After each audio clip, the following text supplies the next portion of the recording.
Welcome friends, welcome to India சமையல். இன்னைக்கு வீடியோவில் ஹெல்த்தியான ஸ்நாக்ஸ் ரெசிபி, ட்ரெடிஷ்னலான ஸ்வீட் ரெசிபி. இந்த வீடியோவை ஸ்கிப் பண்ணாமல் பாருங்கள். பிடிச்சிருந்துச்சுன்னா லைக் பண்ணி ஷேர் பண்ணுங்கள். வாங்க வீடியோக்குள்ளே போகலாம்.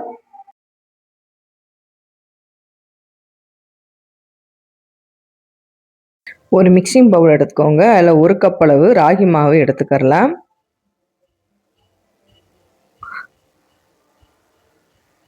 இந்த மாவுக்கு தேவையான அளவு 1/4 டீஸ்பூன் அளவுக்கு உப்பு சேர்த்துக்கலாம்.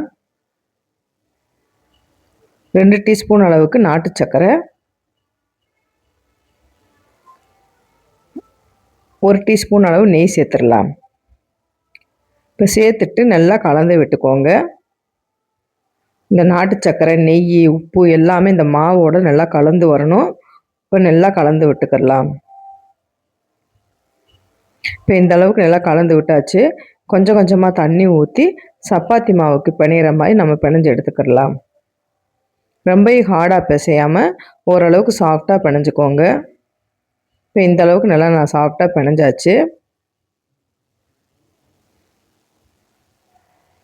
மாவு வந்து இந்த பதத்துக்கு இருந்தால் போதும். இப்போ இந்த அளவுக்கு நல்லா பிணைஞ்சதுக்கப்புறமா கொஞ்சமாக மாவு எடுத்து குட்டி குட்டி பால்ஸாக நம்ம செஞ்சு எடுத்து வச்சிடலாம்.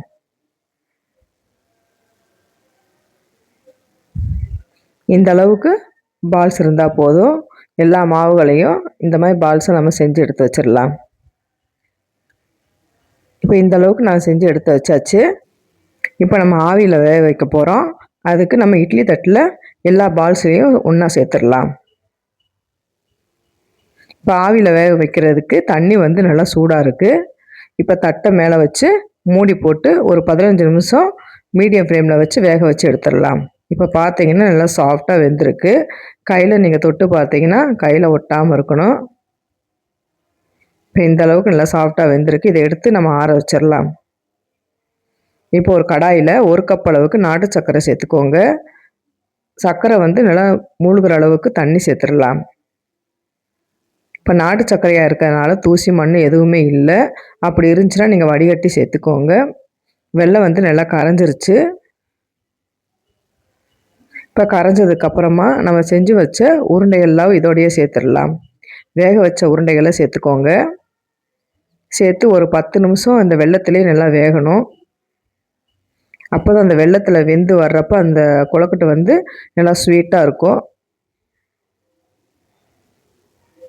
இப்போ பார்த்தீங்கன்னா இந்த அளவுக்கு நல்லா வெந்து வந்துடுச்சு.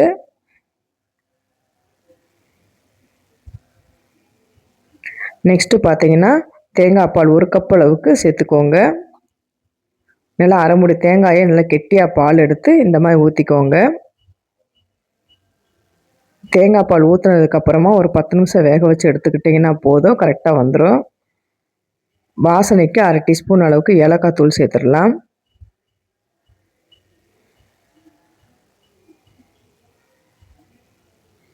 இப்போ இந்த ஸ்வீட் தன்மையை வந்து எடுத்து கொடுக்குறதுக்கு 2 பிஞ்ச் அளவு உப்பு சேர்த்துக்கோங்க. உப்பு சேர்த்துக்கிட்டிங்கன்னா தான் அந்த ஸ்வீட் வந்து கரெக்டாக தெரியும் நம்மளுக்கு.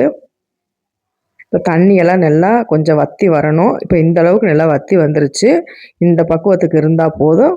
இதை எடுத்து நம்ம வேறொரு பவுலில் மாற்றிக்கிடலாம். அவ்வளோதான், சூப்பரான பாரம்பரியமான ராகி குழுக்கு ரொட்டி வந்து ரெடி ஆயிடுச்சு. இதை வந்து நீங்கள் சாப்பிட்டு பாருங்கள். ரொம்பவும் டேஸ்ட்டாக இருக்கும், நல்லா ஸ்வீட்டாக இருக்கும்.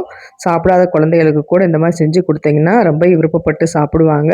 ட்ரை பண்ணி பாருங்கள். ட்ரை பண்ணி பார்த்துட்டு கமெண்ட் பண்ணுங்கள். உங்களுக்கு இந்த வீடியோ பிடிச்சிருந்துச்சுன்னா லைக் பண்ணுங்கள், ஷேர் பண்ணுங்கள், கமெண்ட் பண்ணுங்கள்.